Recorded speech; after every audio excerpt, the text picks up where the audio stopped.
When you go to a sale looking for something to resell, that's called sourcing. When you go to a garage sale and buy something, well, resellers like to make up words like, we just sourced a bunch of items, which means we just bought a bunch of things that we're going to sell on eBay. You have to deal with price stickers whenever you do this, because we're going to source a lot of items that are brand new and they're still going to have price stickers on them. Many you can get off, just peel right off. Other stickers are a little tougher to get off. You may have to use a hairdryer. We've talked about it before. These Scotty peelers are real nice. They are designed to remove price stickers and they work pretty well as long as there's a little give to the price sticker. Not all price stickers can come off with Scotty peelers. Talked about Scotty peelers before. You have to be careful which ones you buy, in my opinion. I think a lot of them are worthless. There are several different kinds, but they're called Scotty peelers, and their purpose is to remove price stickers. I'll put a link to one I prefer below. Now, if you run across a price sticker that's very hard to get off, a lot of times you can use a hairdryer or a heat gun. You have to be careful because you don't want to heat up a box where it browns. You don't want to melt plastic that's inside. I crimp using a heat gun, for example, on a price sticker on a Funko Pop because I don't want to do anything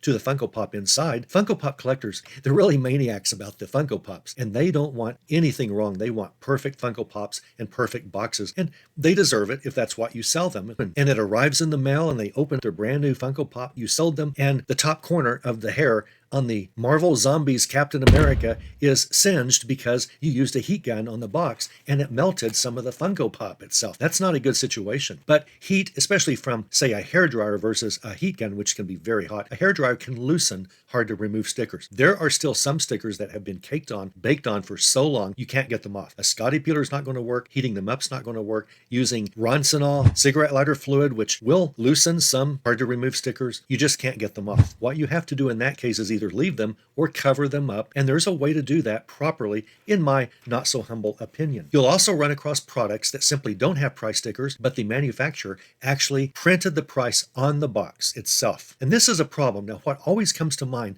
are inflatables whenever I think about this. There's a company called Holiday Time that makes popular inflatables. Anytime you go to Lowe's or Home Depot near Christmas, near Halloween, you're always going to find yard inflatables made by Holiday Time, and every single box has the price of the item emblazoned on the front of the box and on the side of the box and on the back of the box and on the other side of the box and on the top of the box. It's just terrible. They don't use price stickers. They actually print the retail price of their inflatables on the box itself. A Scotty peeler is not going to do you any good. Here's what the box looks like in general. And this is a small one. They can be very large. The boxes themselves can be 2 or 3 feet tall if the inflatable is 8 to 10 to 12 feet tall. They make them in all sizes. This happens to be one of the smaller ones. Here's a close-up of this box. This isn't mine. This is from an eBay listing, and it very clearly shows the price of this inflatable as $14.98. That's not a price sticker. That is on the box, and it is on all 5 sides, all 4 sides plus the top. So what do? Well, you can put a sticker on top of it, like a white Dymo label sticker, but those will just peel off. You can scratch it all up, but that makes it look bad. And on a brand new item, you don't want to do that. There's a pretty neat trick that a lot of people don't know about. A handful of resellers know. Pretty much almost nobody knows it, except the people I've told. Not to brag, but that's just true. A lot of people don't know this amazing trick, and that is to buy hologram stickers. You can buy hologram stickers and cover up prices such as this, or very hard to get rid of price stickers. You can buy them on Amazon. You might be able to buy them on eBay, but they're all over Amazon. And these hologram stickers, a lot of them have numbers on them. A lot of them are round. You can buy them rectangular. You can buy them square. You can buy them very small, very large. I would get a variety of 2 or 3 different sizes and shapes. They even have some just sheets. I like these rolls, but they have sheets of hologram and they have different numbers on each one. It makes it look really official whenever you cover up a price tag. People see a hologram and they think, oh, that must be from the manufacturer, or that must be a sticker from Home Depot. Obviously, that's not something that a reseller would have access to. Resellers don't have access to hologram stickers. This is a nice one. I like the void if removed hologram stickers. Void if removed. And then it's got some super secret 5 or 6 digit code. And whenever you get these void if removed, the code is usually the same on every sticker, but not always. Sometimes they're different. And you put that over the price stickers and it's like, don't remove the tag on the pillows. You know how that is. Some people are actually afraid of doing that. Consumers who buy the pillow. It's perfectly legal to remove pillow tags, but at the same time it says do not remove under penalty of law. It doesn't say, hey, if you're just a lady that walked into Bed Bath & Beyond, are they even in business anymore? I don't know. If you're a lady that walked into Bed Bath & Beyond and bought a pillow, it's okay if you cut this tag off, but no one else can. Bed Bath & Beyond is not allowed to do this. And that's kind of what this type of sticker implies. And buyers don't really know what it means, but they almost never Assume you, the reseller, put a bunch of stickers on the box because you didn't want them to see the original price. Now, most people know whenever they're buying something, the price that's on the item has very little to do with the eBay price, or even the Amazon price, or the Walmart price. It has very little to do with it. The market determines, especially on used items. But on items such as these inflatables, whenever you have a new in box, which might be an old stock item, this thing may be discontinued. It may have come out 3 years ago, but you have a new, never been opened box. So it's a new item, and the price really has nothing to do with what you can charge for this, but you'd rather not have the price showing on 5 sides of these inflatable boxes. So what you can do is get these hologram stickers and put them over the prices. So this is what one reseller did whenever he or she listed this for sale. This is what I did. I put a hologram sticker over the price. Here's a better example of it. This was my first picture, my hero picture, which, as you know, the background's always white because I want to sell a lot of items. A lot of you that give me trouble about, I'll never do a white background. Great. I don't care. It gives more money to me as a reseller if you don't want to do it. eBay says to do it, so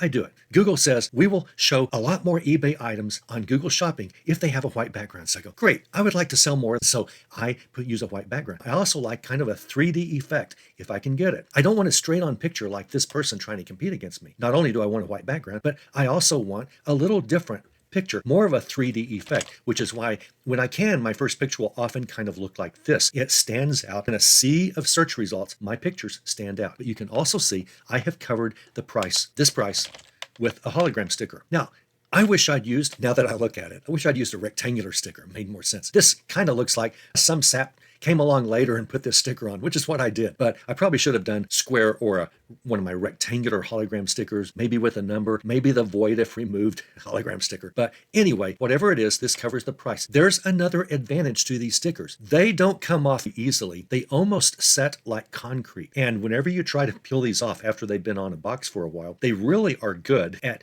taking the top layer of the paper with them. So when you, even with a nice Scotty peeler, you can start peeling this off and it'll kind of just take the underneath paper with it. So in other words, it kind of takes the price with it if the user tries to spend any time removing these. And I don't think a user even would mess with removing these, but if they did, they're not very successful. These are not like normal price stickers, even hard to remove price stickers. These are pretty tough to get off and leave intact whatever's below them. So these are a great way to hide a price. Here's another one of my pictures, not my first picture. By the way, these are square pictures. Kind of looks rectangular here, but this is a square picture. And it's just one of my mini pictures, not my hero picture. And after the first picture, you don't need to have a white background, but you can see I've put a hologram over this. And these inflatables from Holiday, they all look, you can see way over here, there's one of my holograms. They have the price emblazoned on 5 sides of this box. It's really a problem. Wish they didn't do it. Most companies don't do that, but this company does. So get some hologram stickers, get some circulars, get some squares or rectangulars, get the ones that have numbers on them if you want, and get a few of these void if removed. That's always nice for a laugh. One more type of sticker I find very interesting. It doesn't have to do with price stickers, but anytime that you have an item, say like this, that's brand new, never been opened, but it's not sealed because the factory didn't seal them in any way. It's just a closed box with a little cardboard tab that you pull out in order to lift the flap and take the item out. And a lot of things sell brand new that are not actually taped sealed. They're just boxes anybody can open in the store and look in and make sure, it's what they want or the right color. These are the same way. What you can do is get these crystal clear stickers. Again, round, rectangular, I'd suggest get a couple of sizes. And you can use these clear stickers just as many companies do, and you can put it over the box flap and it will look like it's factory sealed. Because buyers will think, well, obviously resellers don't have access to these super secret clear retail manufacturer stickers that seal boxes, so this must still be sealed from the factory. Well, it's not, because I put the thing on the box, and I will on this inflatable put one of these on it whenever I wrap it to ship it. I say that it's new because it is a new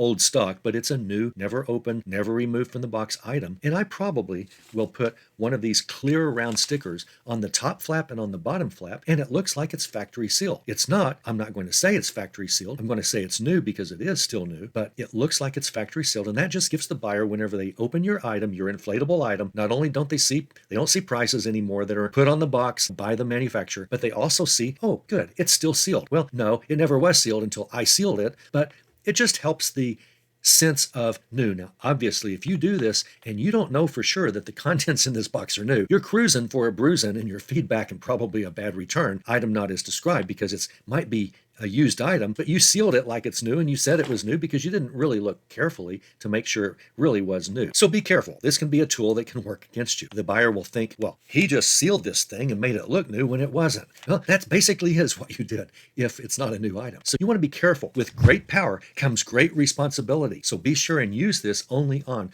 truly new boxed items. With great power, that was said in 1962 for the first time ever. However, it was paraphrased from an older text that says, to whom much is given, much is required. You probably never connected those two before, but I do, because I'm weird. Now you've got a couple of tools that will take care of these price stickers and prices that are impossible to get off the items that you sell and you don't want on your items. Just as a closer, if you have some old vintage item from the 1950s and it's got a price sticker on it at like 66 cents for something that would cost $25 today in a store, I'd leave that price sticker. It adds to the provenance. It adds to the nice feel that it's a truly vintage item, and I would keep those types of stickers on. We've talked about that before. Thank you for watching. I really appreciate it that you do. I really hope that I'm helping you. That's all I care about. I want to help you a lot. Tell me what you do to remove stickers if it's something different from what I do. I would appreciate it. Other viewers reading your comment will appreciate knowing other ways to hide stickers effectively or to remove them effectively. Thanks.